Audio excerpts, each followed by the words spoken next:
The following is a production of DallasCowboys.com and the Dallas Cowboys Football Club. How about them Cowboys? Yeah! Go Cowboys! This is Cowboys StoryLine with Nick Eatman. Welcome to Cowboys Storyline. I am Nick Eatman, and it is time to talk Cowboys football, and I'll let you guys kind of turn it loose. Let you guys tell me what you're thinking, what you're feeling, and obviously this week it's probably not too positive on the Cowboys, even though, you know, they got a game coming up here Thursday night against the Giants, which is a good thing. 2 losses in a row at home. Cowboys sitting at 1-2.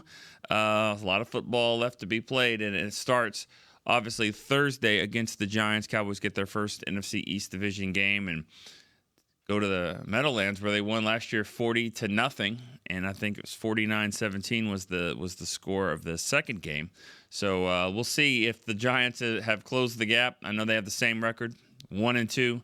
They've beaten Cleveland on the road. Cowboys beat Cleveland on the road. So about the same. We'll find out. We'll find out just exactly where the Cowboys and Giants stand when they face off Thursday night. All right, like we do every day here at 10 a.m. Central. This is when we tape the show every single day for any new audience from Bally Sports, also DallasCowboys.com. We got phone callers at 888-855-2297. It's the number to call. We got 2 callers already on the line, so we're gonna get this thing kicked off. It's Zach in Atlanta. Is first. Zach, you're up. Good morning, Nick. How are you, sir? Good. How are you doing? I'm doing well. We're moving forward, and like you said, it's a short week, so there's not a lot of time to dwell on what happened Sunday. But I am curious, at what point in the day or the game do you start thinking, man, the storyliners are going to give me hell when it comes to the next show? Yeah. When the game, I mean, like when the game in the middle, you're asking when during the game?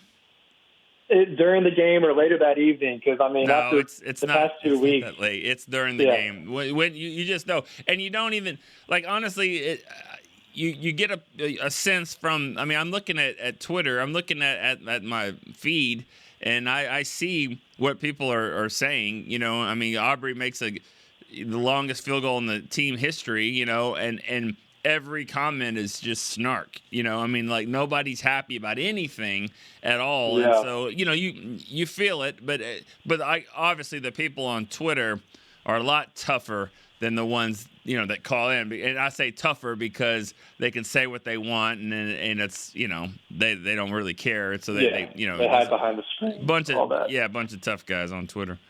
Anyways, yeah. Well, you're the man for thank you. Standing in and taking some inadvertent hits from us after these games. But all that to say, looking at the Giants, something to be encouraged by, I guess, is Mike McCarthy. In his time with the Cowboys, he's 6-3, coming off a bye or going to a Thursday game. So I don't know, quick turnaround. We'll see how they perform. I think it's foolish to not elevate Dalvin Cook. The rumors are that they're not going to elevate him. I think we need to deploy all our guys to try and get something going. Dalvin Cook, Ryan Flournoy, keep seeing Hunter Lipke get some touches, and Rico was looking good on the offensive side. But, if the Giants are not a good team, we have to beat them. Right. But if we don't beat them, I guess we are just as bad as they are. So those are my thoughts. The Cowboys should win. I'll go maybe 28 we're doing to this. 23. All right. We are doing call. Thank you for the call. It's Tuesday, and it's weird though. I know, I get it. It's the game. We had a game in 48 hours. It's just weird to write down scores because this is the last show. This is definitely the last show before the game. It's still in that mode. I'm trying to figure out, doing a little research on the Giants and what they've got, what they've done. That's what a short week is. Everybody's got to prepare quickly. So, all right, we are doing that now. Dalvin Cook, Jerry Jones said on Tuesday morning on his radio show, 105.3 The Fan, he says he did not think that Dalvin Cook would be elevated this week because of the short week. Don't get it. Don't understand, honestly. I mean, and it's you're implementing your offense and all that stuff, but I would think a short week would be the week to do that. I mean, everybody should be. I mean, you played a very physical game against the Ravens. They hit hard. Everybody in that division does, and your bodies are going to be sore. Why not bring a running back in that should be fresh? Doesn't make sense to me, but whatever. All right, let's go to Dylan in Northport, Florida. Hey, Nick. Hi. I think this is going to be – I don't think. This is going to be a bridge week for the Cowboys, and they can either cross the bridge or they can burn the bridge. It's either going to be a game that gets them back on track. I think if they lose, there's a chance this team implodes. I think there are some problems brewing in the locker room. You saw even the head coach yesterday talking down to Nick Harris, like he asked the most ridiculous question ever, and it was very fair. Very good question that he asked him. I think he's on edge, and I'm guessing that's kind of a peek into the window of what's going on in the locker room. So the biggest Week 4 game that I've seen in recent history for this team, I think.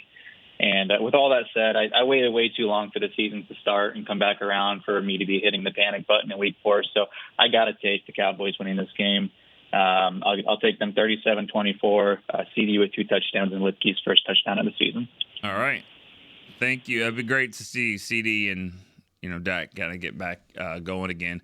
You're right. I mean, it is on edge a little bit. If you saw the press conference Monday, what Dylan's alluding to is a question that Nick Harris asked and about the short week. You got all this stuff going on, and a lot of players in the locker room talking. I mean, if you listen to Jordan Lewis on Monday, he said the word detail like 31 times, and I don't think I'm exaggerating. I mean, he said it like every other word was details. And so, and the coaches don't like to hear that because the players are talking and chirping, and, they seem like they've got the answers. A lot of people are saying stuff and on what needs to happen.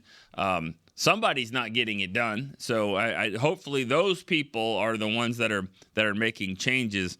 But I would imagine that everybody that's doing, even the ones doing the talking, need to, try to turn this thing around. I mean, Dak Prescott said it after the game that he didn't practice well on Thursday, and I don't understand that. Again, this is just from an outsider's perspective, but you played very, very poorly against the Saints, and at home, and it was embarrassing. It was an embarrassing loss. Couldn't stop anyone. Offense didn't score when they needed to. Defense couldn't stop it. The Saints for the first 6 drives, and then you've got the Ravens coming up the next week. You got to show who you are. So if you're not to practice well on Thursday or whatever day that was, that doesn't make sense. So you come out and you play like that again. It's getting to the point where this game will tell kind of who you are a little bit. Like if you can't figure it out, you can't have the pride to turn this thing around and focus, for practice and all that stuff, then there is a bigger problem. So, again, Dylan's right. You don't need to hit the panic button, but you need to find out where it is, and I mean, you definitely know where it is, and it's in reaching distance right now because this is bad. And if you go lose to the Giants, a team that you've dominated for the last few years, not just last year, then that doesn't bode well for what this team is going to do this year or not going to do. So we'll find out a lot here in a couple days. All right, Tim in Winston-Salem, North Carolina. Hey Nick, how you doing? Good. How are you? I'm doing good. My opinion is we got players that I don't know, giving effort. I hate to say that about a professional athlete. But my thing is, if guys aren't getting the job done, we got a roster. Let's try and put somebody else in, see what they can do. Who, Tim? Like really? Like who else would you want to put in? Dalvin Cook? I mean, there's not like just a huge roster sitting there. I mean, a lot of the guys are playing. So, what are you saying exactly? Let's give Dalvin a chance. Okay. I mean, we're not getting very much at our running back position. Sounds great, but let's give somebody else a chance. We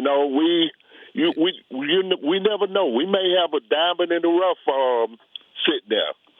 You know, somebody may just elevate their game to the point and give us what we need. Right. You know, I don't know. I don't have the answers. No, if I had the answers, I'd be. I know. I get it. Yeah, and I hear you. And I'm not trying to argue with you, but I'm just saying, Dalvin Cook, it doesn't look like that's going to happen. That's the one that seems logical to me. So when you say let's give someone else a chance, are you saying like Brock Hoffman for Cooper Beebe? Take out Dak, put in Cooper Rush. I mean, what defensive? I'm just saying like who are we trying to put in here? Who do we think is not playing enough that needs to get in? Maybe one of those young defensive ends. Does Nealon need to play more? I mean, I just think that's a generic statement, and it sounds good. I just like, what answers are we where are we going to find the answers? Because I think that they do play a lot of players, and the backups don't seem like they're ready either. I don't know. All right, Tim, I think we lost him. That's it. Thanks for the call, Tim. Appreciate that. I wasn't trying to ask him a question back, kind of just throwing it out there that obviously, something needs to be done, and that's the frustrating part, and I appreciate the fans calling and kind of throwing out suggestions or whatever, but like getting to the specifics, like who's sitting there that's not playing, certainly other than Dalvin Cook, and I get that. Is it Ryan Flanoy? Is that a guy that people want to see? Now, of course, Jalen Brooks is coming off one of his best games. Jalen Tolbert, Kevontae Turpin. I mean, I don't know if that was the best part or the worst part of what happened Sunday in the fourth quarter, because all of that stuff that was happening, the Cowboys coming back. When you think about who their top guys are going into the season, you're like, all right, CD, Brandon Cooks, Zeke, probably at running back, and everyone that was getting it done was not those guys. It was Turpin, it was Ferguson, Jalen Tolbert, Jalen Brooks, Hunter Lipke, a little bit of Rico.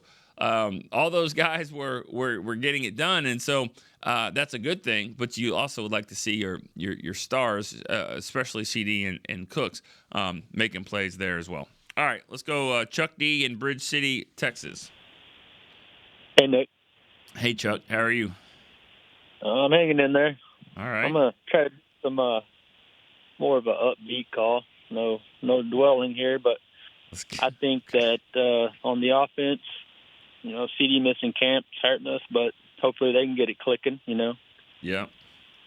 Defense, it seems almost like they go from Dan Quinn, who's laid back maybe, players coach, to Zimmer, where I feel like they're on pins and needles, scared to make a mistake. Maybe they're getting too mental into it and making these errors. They always say Zim's the hardest guy. He's going to get on them watching film, and maybe that's getting to them. Maybe it's just too much for them to handle, or they're just not used to it. Yeah, that's a theory.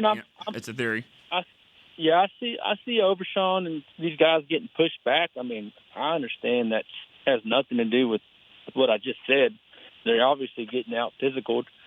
Did we lose our strength and conditioning coach when we lost Quinn and all them defensive guys? I mean, what's changed there? No, we have not. Have not lost the strength and conditioning coach.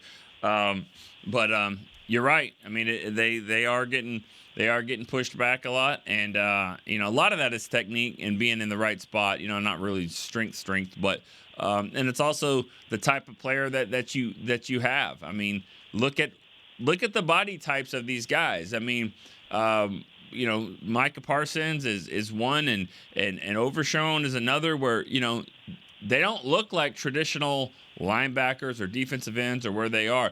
And again, like I said, on Monday, when it's going well, like in the mismatch goes your way, it's great. But mismatches are mismatches typically both ways. And so when it gets hat on a hat, that's where these guys have to learn how to get off the ball, get off the blocks more than anything, shed those blocks and get to the football. And that's something that the linebackers and everybody's having a problem with. Yeah, Derrick Henry looked bigger than Overshawn and Parsons. He just physically looked stronger, and he's a running back. Well, technically. But he's a freak. I get right. that. technically a running back. If Shaq played football, that's what it would look like. So. Yeah. All right, Chuck. All right. Thanks for the call. Let's continue on here. Rob in Vegas. Hey, Nick. Hey, Rob. Yes, I think the season definitely got tougher after watching the Washington Cowboys play last night. They look good. I mean, it's funny, the guys that we got rid of, Fowler, and they made plays. And I see why people like Dan Quinn, the players like him. He brings energy. That's the one thing you look at our sideline, our coaching staff, they don't do anything like that. Dan Quinn is jumping around and moving around, and he just gets into it, and it's infectious, and it's still a kid's game. So, yes, this Giant game is a must game because everybody that felt, we sweep the Giants, we sweep the Washington, I don't think that's happening this year. So you have to win at least. Maybe you could sweep the Giants. You were asking who would you like to see? Well, one, I'd like to see Wanye Thomas replace Donovan Wilson. He makes plays. I mean, every time I've seen him on the field, he gets an interception, a fumble. They need more playmakers on defense. I would like to see Flournoy replace Brooks. Yeah, Brooks had a decent game, but to me, he doesn't really do anything special. Give the other kid a chance. And, of course, why they're not bringing Cooks up to replace Deuce, I have no idea. I think that's just dumb. And Mike McCarthy, my biggest fear of this team was when it starts to go south and you're not going to be here and the players know you're not going to be here. And I use the term substitute teacher. Yeah, that's what you're going to start to see. I'm sorry. It's a natural thing when these players know I'm going to be here longer than you are. And Mike McCarthy just doesn't look like he has the answers. Well, he's got to figure them out. Honestly, Rob, he's got to figure it out. Jason Garrett had that for 9 years where it looked like this was going to be it the last year, and he was done. This is the end for Jason Garrett. And for somehow, some way, they would have their best season. He always kind of kept figuring out a way to stay and have a great season when it looked like it was going to be bad. Mike's got to figure that out. I mean, I agree. I mean, to me, this is Mike McCarthy. You need to score 30 every game like you did last year. Your offense looks bad. You stopped using motion. I have no idea why. You need to pull it all out now because you're coaching for your career probably. Yeah. So go ahead. Who's to say that I mean, I think other things happen before you have big changes. How about other changes like play calling? I mean, if it's not going well, why not switch it up? I mean, that's as simple as that. I mean, Jerry might have to say, "Hey, you know what? Let's get a different play caller." I mean, he's the head coach. Maybe Schottenheimer can call the plays. Maybe Scott Tolzien, like he did in a preseason game, can call the plays. I mean, I think one of the biggest things right now is the offensive line is not playing good, and according to my friend Travis, it's Mike Solari's fault. He's not a good O-line coach. And he may be right because they're regressing. Steele has regressed. I know it's now a couple of years from that ACL. Zach Martin has regressed, but I think that's just from age and wear and tear. And Guyton, it is. So right now, I just think nobody trusts the offensive line. Dak's clock is definitely a little quick, but they're not helping him either with any quick passes, any crossing routes. They do the same stuff. That's why I want to see Turpin on the field more. Put him in the slot. Make him a full-time wide receiver. He's the only guy that has some juice that from the get-go. CB may have some juice down the field, but he's the only guy that could take a short pass and actually do something with it. And I think he needs to do things like that. Or, if, like Dylan said, this is going to be must-watch TV come Thursday. Definitely. All right, Rob, thank you for the call. Let's go to we're going to take our first break here on Cowboys Storyline, and we'll be right back to take more calls.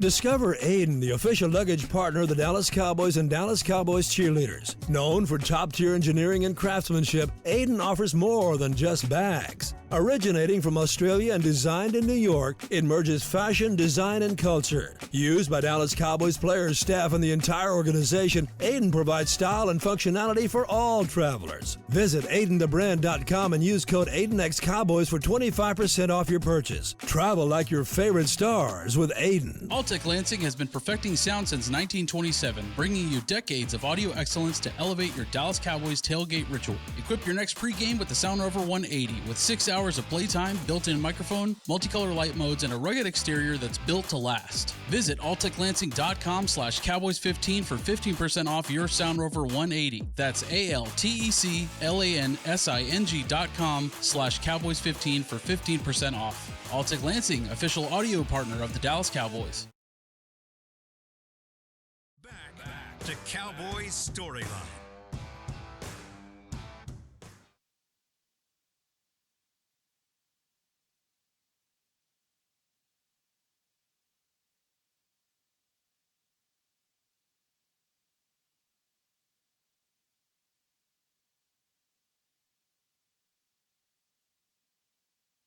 Cowboys Storyline here.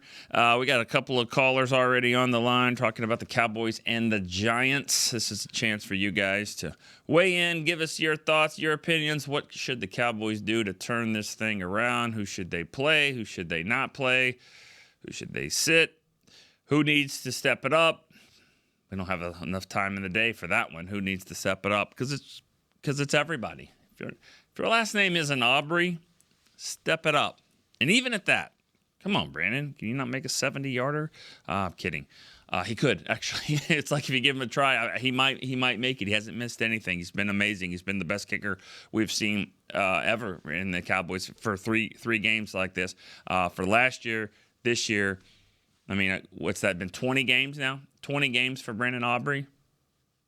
It's unbelievable. I mean, and you could say, oh, it's really bad if your best player is your kicker. And that is bad. It is bad. But how bad would it be if he's not doing his job? And, you know, he's kept them in games. He's given them a chance. And, you know, some could say last Sunday when they were on the 47-yard line, the Ravens 47, third quarter, why not try a 65-yard kick? He had already made one. You know, could have been the difference in the game. So sometimes they try it, sometimes they don't. But right now he's been amazing for what they've asked him to do and what he has done. All right, let's go to Champ in Nebraska. Hey, Nick. Good morning. Hey, Champ. How are you doing? I'm wonderful. All right. Hey, so real quick, I wanted to tell you, last time I called in was a couple Fridays ago, and I was about to have my daughter's sweet 16th birthday party. And you told me that my wife wasn't going to need my help unless it was to carry some stuff. Mm-hmm. You were absolutely correct. Yes. I carried all the heavy stuff. Exactly. Yeah. And that night, the relationship my daughter and I have, we're both diehard Cowboys fans. When we're doing our father-daughter dance in the middle of everybody and stuff, our conversation was about the Saints. She was asking me how we were playing, how we were going to do, and all that. So that's just a relationship we have. During the dance? During the dance, in front of everybody. It was wonderful. Nobody knew what we were talking about except us. Yeah, it's like, oh, look at them talking about all the memories, all the times, all the soccer games, and all the stuff. And she's sitting there going, if we can't get Kamara off the edge, then we're not going to win. That's exactly what it was. That's amazing. That's amazing. Good stuff, hey, so Jim. You kind of took one of my questions. I was wondering why, right before the half, we didn't attempt what I think would have been either a 66 or a 67-yard field goal. Instead, we punted away at that point. Not before the half. Before the half, they scored. I think you're just talking about third quarter, middle of the third quarter. Yes. Maybe it was. I know we wound up punting away at one point. Third quarter. And I thought, why did we do that? Like, why didn't we just let him try that? Like, it's in his range. And secondly, I was listening to Talking Cowboys, and I didn't watch Mike McCarthy's press conference yesterday, but apparently he kind of might have gone off on Nick Harris, got, a little snippy with the media. I don't know if you want to touch on any of that. I don't know anything about what happened about that. I was just wondering what happened. I feel like there's a little bit of internal stuff going on, and I don't like it because internal stuff, leads to external stuff. Yeah. Well, So I'll hang up All right, champ. and let you answer and let somebody else call in. Have a great day. Thank you. Yeah, I mean it's this isn't sitting well with the team, with the players, and there's obviously some things happening within the practices, within the meetings. There's some things happening behind closed doors, and the players are sort of implying about it and alluding to them not taking care of the little things, the details. You've heard me say it a billion times how you can lose games in the middle of the week, and that's what it sounds like is happening. They're not meeting well, not practicing well, and obviously that stuff carries over to the games. And so and that then the coaches don't like to hear that, and so that's the thing. And yeah, McCarthy didn't like the question that was asked, and it was the entire press conference. I mean, usually the press conference is like 10 in the morning, 10:30, 11, about almost this time in the morning, but it was like 5 o'clock in the afternoon because the whole schedule is different. So obviously, it's never something Mike wants to do is go up there and just talk to the media. I mean, that's not his thing. He doesn't want to do it, but it was clear on Monday that he definitely didn't, and I think that question kind of set him off, and he kind of, sounded like Nick was being dramatic about it, but thought he asked a fair question. I thought that the answer was a little bit more dramatic, but that's okay. I mean, hey, everyone's on edge, but act like it and coach like it and play like it on Thursday, and no one will have a problem. Play like you're on an edge. Play like you're pissed off. Coach like you're pissed off, and let's see if this thing gets turned around, because that's all that anyone that cares about is that kind of stuff. It'll be less finger pointing, less comments in the locker room. You go out there and if you beat the Giants on Thursday night, I can promise you that. All right, Albert in Tucson, Arizona. Nick, good morning, my man. Morning. How are you? Man, let me tell you something. I'm going to be 1,000% honest. I have this team tattooed on my arm. Okay. Good. I'm that kind of fan. And when we lose, oh my God, it f's up my whole week. Let me be honest with you. But I'm gonna be honest with you. And this, the way it's been, these Cowboys, we've always started off 1-5, 5-1, 6-1. All these Super Bowl talking high about us, getting our emotions up there. Now all of a sudden they come crashing down. Now, this year I think it's a bit of a blessing. I think because we're trying to find ourselves, right? Our true identity. And in this game, I think we did find one good solution, which was the fullback. I think he played extremely well, especially the circumstances with our offensive line. Our offensive line isn't really gelling together. Of course, we have two rookies there, and it's a lot to expect from an aging veteran, an offensive right tackle that is still, have lingering effects, and a all-pro left guard. But, it's good, I think, we're having these issues now because I think we have the personnel, we have the people in place, and we're gonna make it. We're gonna be all right. So all right. I don't really have any questions. I just wanted to try to be as upbeat as I could.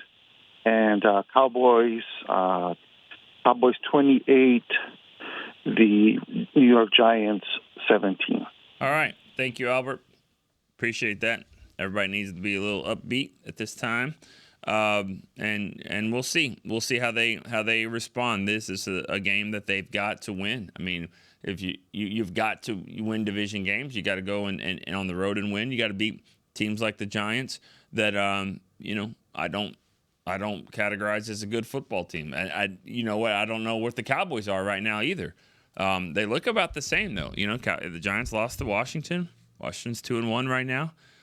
It's early though. I think more than ever, this is going to be. I just feel like there's going to be more parity this year than ever, and maybe you can say that every single year. But I've looked at a lot of these games, a lot of these highlights, I see kind of what's happening, and I don't know who scares you, and I don't know who who shouldn't scare you.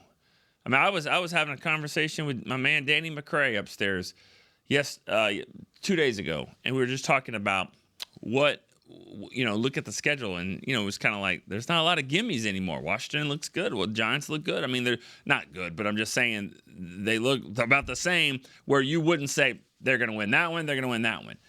And I was like, that's fair. Even Carolina won a game, and and you're like, okay, well, but on the flip side, who do you look at and say, nah, can't beat them? I mean, at Pittsburgh, 3-0, go win the game. 49ers, they look beatable right now, and they're hurt, they're banged up, but Detroit, they've lost some games too. There's nobody on the schedule that you could not say the Cowboys can't win that game, and there's nobody that you could say the Cowboys will win that game. So buckle up, let's have some fun. It's going to be that kind of season. Sebastian in Savannah, Georgia. Good morning, sir. How we doing? Good. How are you? I'm doing all right. Listen, when there's this many complaints, a lot of the blame has to fall squarely on the shoulders of the front office, and that's kind of where I'm at with a lot of this. But I was listening to what you said. No, there aren't a lot of teams that you can't say for sure you can't beat or you can beat. But the problem with us right now is that the way we're playing, anybody can come in here and beat us, and that's the issue that I'm having. I'm seeing a lot of it's kind of the gift and the curse of the three back-to-back 12-5 seasons. You get middle-of-the-road draft picks, and the draft is pretty much what we did best. For whatever reason, we refused to go into free agency and, playing free agency. But the way that I feel about it is it had over these last 3 seasons when we saw what our deficiencies were, we just been adding a player per the offseason. We would be at that place where a lot of other teams seem to be now. It seems like a lot of other teams continually get better. As the seasons go on, they go to the playoffs, they lose, they figure out what they did wrong, they get a chance to go back, they're better the next time around. And we seem like we keep fielding the same thing year after year, and that, by definition, is insanity.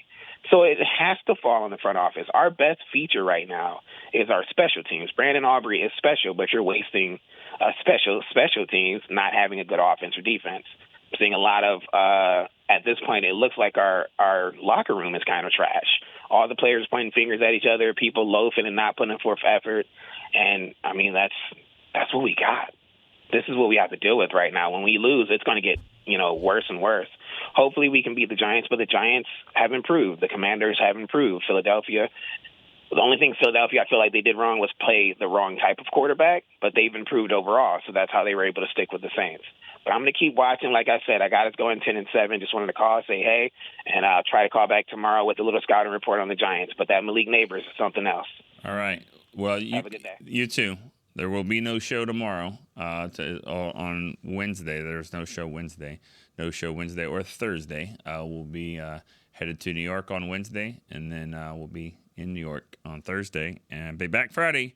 It'll be a lot of fun. Supposed to get in at 4 a.m., land at 4 a.m. on Friday morning after the game. So by the time I don't know, Chris, you might get about 30 minutes sleep. I might get maybe an hour, whatever, and it'll be fun to talk to you guys. But after a Cowboys win, it will be a lot better. And yes, I'm saying that because I do think the Cowboys will win this game, and I think that it'll help with a lot of these questions and a lot of the topics and a lot of everybody's anxiety and all that, or how they feel. I do think the Cowboys will turn. I just refuse. I refuse right now to think that the Cowboys aren't better than what they've shown, and I also refuse to think that it's changed that much from last year, that you've been 33 points better or so, 35 points better than the Giants, that they've gotten that much better, and the Cowboys have gotten that much worse. I don't believe that, and I think the Cowboys will show it in the game. All right, Corey in Arizona is up. Corey. Hey, Nick. Thanks for taking the call. All right. First time caller here. Here we go. Thanks. Here we go. So I've been a fan for the team for many years growing up. My dad was a Niners fan. My brother was a Niners fan. And like you always say, it chooses you, and been a Cowboys fan. So thanks for everything that you and the whole media team do. It makes being a fan of the team. Corey, you were that kid. Corey, you were that kid growing up, just defiant on your dad and your brother, you know, whatever they were. Like, oh, who do you hate, Dad? You're like, well, I hate the Cowboys. That's my team. Is that how it went down? Basically, him and his best friend, they would go to Candlestick and Dallas every year for the game. And just being competitive, I said, hey, I'm going against you, Dad. Enjoy it. Let my son try that. See how that goes. Yeah, not going to catch I got 3 girls, but not going to catch me slipping with them. But, no, real quick. So I've always said every year, let's get past Halloween. Let's get close to Thanksgiving to really see what the team is. And, but out the gate, definitely, I agree. I refuse to believe there's been such a big drop-off. However, both defensive and offensive lines, particularly in the running game, are just glaring. Like, it's pretty difficult to look at that and feel super optimistic. And then really across the board in any position on either side of the ball, people are just not winning one-on-one. Right. So I want to see how that progresses over the year as we get through Halloween and then go from there. All right. You know, thanks for the call, Corey. Appreciate that. I've kind of looking at the schedule way back before the season started. I mean, you say Halloween, and that's, you know, the Niners is 4 days before that. I've kind of thought that myself, just looking at who's on this schedule. I was like, they just need to have their head above water after the Niners game, and that's 7 games. So 4-3 would be great. That seems tough now at 1-2. You got the Giants, the Steelers, the Lions, the 49ers. You got to be able to get some of these games, but even at 4-3, like, you know, that's where I think the Cowboys need to start. You know, you need to start getting some of these wins, and they're not going to be easy. I mean, at Atlanta looks better, obviously. Philadelphia and Houston at home, at Washington, Giants and Bengals at home, at Carolina, Tampa at home. I mean, like, all these games are going to be challenging, but none of them are games that you should at least go compete and have a shot to win, and you got to win some of these. I mean, you already lost the Saints game, you know, and the Ravens, and, you know, I think most people probably had them at 2-1 at this point, and they're 1-2. So that's where they are. They got to start making up some ground. All right, we're gonna take a last break here on Cowboys Storyline, and we'll be right back. Cowboys fans, when it comes to navigating the ever-changing world of tax, your business needs a partner it can trust to tackle even your biggest tax challenges. Ryan is the largest firm in the world dedicated exclusively to business taxes. Our team of tax professionals has local expertise in all areas of tax and can help you uncover savings opportunities you didn't know you had. Learn more about how Ryan can improve your overall corporate tax performance by visiting Ryan.com. Ryan, the official tax partner of the Dallas Cowboys. Dallas Cowboys Game Day is brought to you by Captain Morgan, the official spiced rum of the NFL. The NFL season is full of legendary tales on and off the field. And when you follow the captain within you, stories become stuff of legends. So gather your crew and visit followthecaptain.com to begin your adventure. Please drink responsibly. Captain Morgan Original Spiced Rum, 35% alcohol by volume. Captain Morgan Rum Company, New York, New York. Back to Cowboys Storyline. Frisco Oktoberfest returns for its 5th annual celebration at the Star in Frisco on Saturday, October the 5th from 11 a.m. to 9 p.m. Enjoy traditional Oktoberfest games, live music, and entertainment all day long. Join the Star in Frisco for a full day of festive fun. All right, welcome back to Cowboys Storyline. We got time for a couple more calls here. We got Ronnie in New Jersey. He's up next. Ronnie, what's up? Ronnie, what's up, man? Hey, how you doing, Nick? How are you? Let's go. Not too bad. Nick, I could tell you how it's looking right now for Halloween. It's looking very scary. So we don't even have to wait till Halloween or for the schedule and the games. It's not so much the schedule. It's not so much the teams that we're going to play. It's how they're playing. And the lack of, I don't know if it's confidence, want to, or what's going on. But when you only have 2 or 3 players on defense that are putting it all out there and and you're not getting the same type of effort from everybody else, this is what you get. And this is like an issue that's been going on for years. I mean, we can't stop the run. You get a new defensive coordinator, and you don't give them. It's like you go buy groceries and you have no money. You hey, cook with whatever you have in the kitchen. Just throw whatever you got in there. You have no defensive tackles. You gave them 2 old defensive tackles that are big but get pushed back. Everybody gets pushed back. You get linebackers, but the offensive linemen get right on top of them because the defensive tackles ain't doing their job. You get a first-round nose tackle that was supposed to be a nose tackle that then Dan Quinn or whoever decided to make a 3 technique last year. How do you fix it, Ronnie? How would you fix it? You know how you're going to fix it? You wait till next year, because I'm sorry, Nick. This year, I have no hope. All right, Ronnie. No hope. All right. Thanks for the call, and that's fine. That's fine. You can have that. I have hope, and I think other callers do too. And I apologize for cutting you off, but we go day to day here. This is a daily show, and we go week to week. This is week 4, and there's 18 weeks. So the next year stuff, we could do that next year. Call back next year for sure if you want to talk about that. But I still think it's way too early. If you're dropping off hope, let's find some other callers, because I don't think everyone has that same opinion. All right, Lewis in Langston, Oklahoma.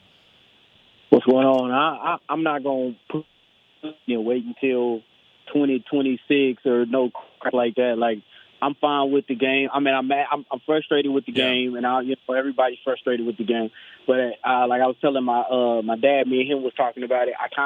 I want to take a positive light out of it, that we saw some fight at the end of the game on both ends, the offense and the defense, because I know it came down to one play. You had to make a stop, but I mean, before that, it was 2 other series where they stopped the Ravens and had them punt, and so I feel like that maybe it may be some positive. Maybe a light switched on and that like that. Now, I don't know how much I'm going to take from this Giants game. I know the Giants they're not the greatest team in the world, but they're an NFL team, so they can still win. They can still lose. So, but, I mean, the way that we've been dominating them, I'm not going to say, this is just going to be a walk in the park. But I think I won't start, actually, if I have to hit the panic button, until we get to Detroit or the 49ers, who are reeling with injuries too. So if we could just make a fight out of every game, if we beat the brakes off of the Giants, like I said, I won't panic about it, but I'll be okay with that. And I'm just kind of, hey, I'm gonna take it one game at a time. So I'm hoping we go to the Meadowlands and we get out of this without no bumps and scrapes and not losing no players. And I'll take it off air. I'll talk to you later. Yeah, thank you. I appreciate the call, Lewis, and I never tell anybody how to be a fan. You can be a fan however you want to be, and I've seen it a lot. I here in Dallas, there's a lot of people that are University of Texas fans, Longhorn fans, and they're doing great right now.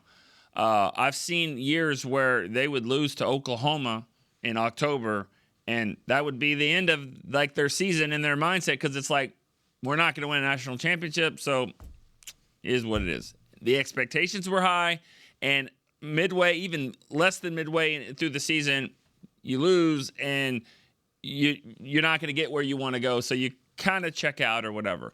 And I think that is why I always say, I putting these high expectations on your team or whatever, it can be dangerous, because when you lose a game, you lose 2 in a row, I think a lot of people think, well, this isn't what I expect. We're not changing this 29 years or 28 years of not making it to the Super Bowl, not happening this year, so I don't care. And I just don't live that way. Maybe there's a blessing and a curse being an Arkansas Razorback fan, because they'll never really win like I want them to, but every game is fun and unique, and you never know what's going to happen. So I've learned to live week to week. That's the way I do it. And again, I not to offend anyone for cutting off the callers, whatever. You can think how you want, but all I hear is, it's so hard to get into this show. I call, which I love and I appreciate, and that's what makes this show.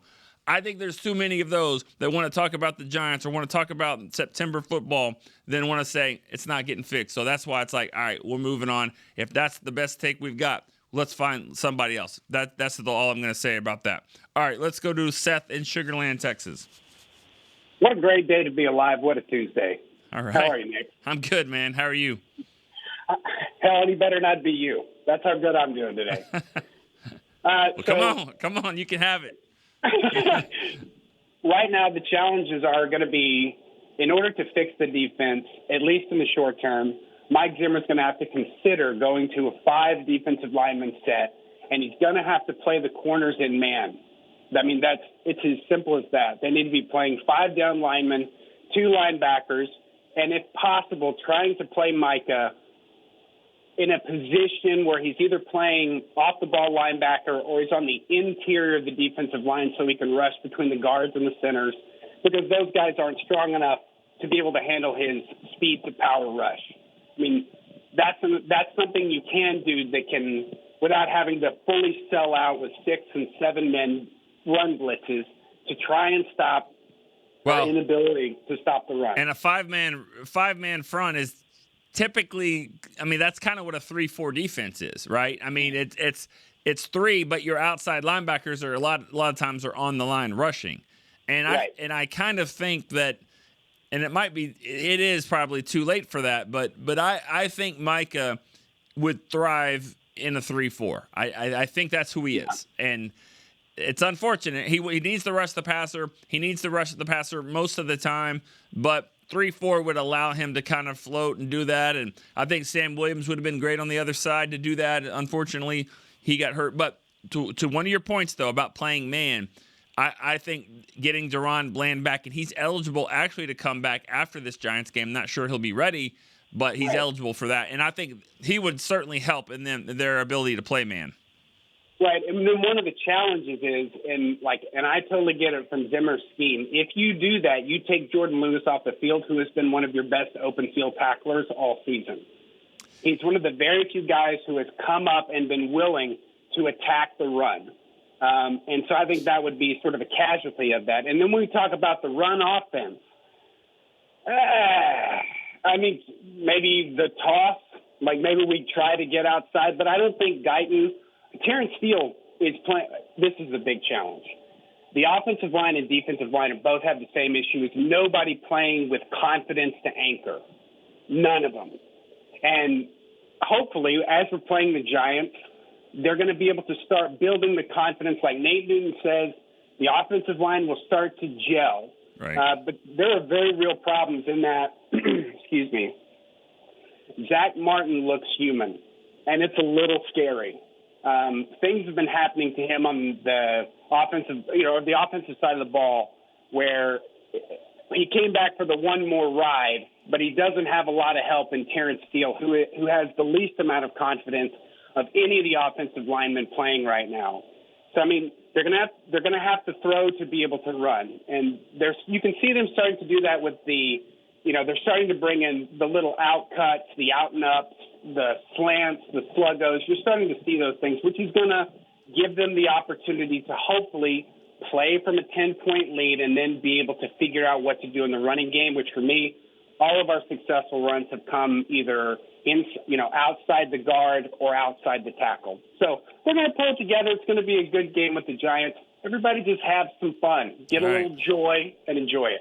All right. Well, I'll tell you how they'll get some joy is go out there and beat the Giants and have a long weekend and get some rest and rest up for a Pittsburgh game. But you got to be 2-2. I mean, that's how they have to be. It's still early in the season and a lot of football left to be played. Again, Seth, thanks for the call and thanks for the ideas and how to fix this thing. What needs to happen. Give some ideas. It doesn't mean the Cowboys are going to do them. Obviously, a lot of people think Dalvin Cook should play. I don't know if that's going to happen, but at least have some ideas. I mean, maybe they should try this, try that. It's still at that point in the season where you try stuff and you can salvage this. I mean, it's 1-2. They're 1-2 right now, and let's see what happens when they get some players back. Maybe Deron Bland gets back. I think that will help a lot. And maybe those offensive linemen start to gel a little bit, and the Cowboys kind of figure out how to right the ship. I think it's possible. We've seen it happen before, and I think it can happen again. But again, it starts Thursday night against the Giants. So we'll be back. We won't have a show until Friday. Friday morning, we'll be back to talk about the Cowboys and the Giants. Thanks for all the calls today. Thanks to Chris Beam. We will see you on Friday on Cowboys Storyline. This has been a production of DallasCowboys.com and the Dallas Cowboys Football Club. How about this, Cowboys? Yeah!